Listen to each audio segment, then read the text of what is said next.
The Prime Minister will be leaving for Kathmandu to attend the 18th SAARC Summit today. Modi has already met most of the regional leaders except for Afghanistan, which has a new president in Ashraf Ghani.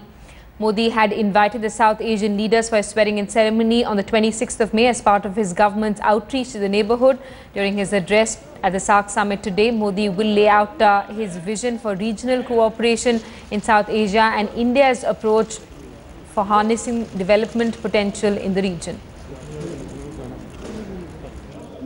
Protests continue through the day in the Madhesh area of Nepal, whether it's Janakpur, Lumbini or Birganj, because Prime Minister Narendra Modi, when he comes for the 18th SAARC Summit here in Kathmandu, during this trip, he will not be going to Janakpur or to Lumbini as he had promised in his first visit to Nepal in August. Now, the protests are more in line with the internal politics of Nepal, the hills versus the plains, the hills versus the Tarai. The people in Tarai, in Janakpur, in the Madheshi belt feel that those in the hills control the power, wield the stake, and because Prime Minister Narendra Modi was planning to go to the Tarai, their importance would have increased, and this is something that Kathmandu or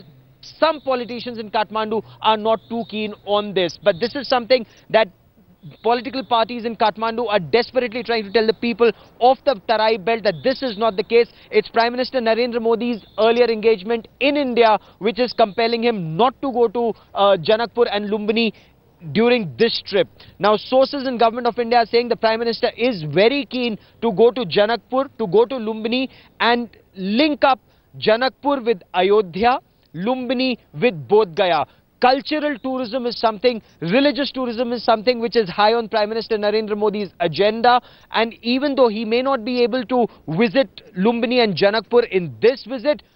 rail links, road links, cultural tourism, religious tourism, road connectivity, rail connectivity will be extremely high on his agenda, and Government of India is telling the people of Nepal that not in this trip, but in the next trip, the Prime Minister will make it a point to go not just to Janakpur and Lumbini, but also to other places in Nepal to link up the religious and cultural centers in both the countries. With cameraman Sanjay Chaudhary, Gaurav Sawant in Kathmandu for Headlines Today.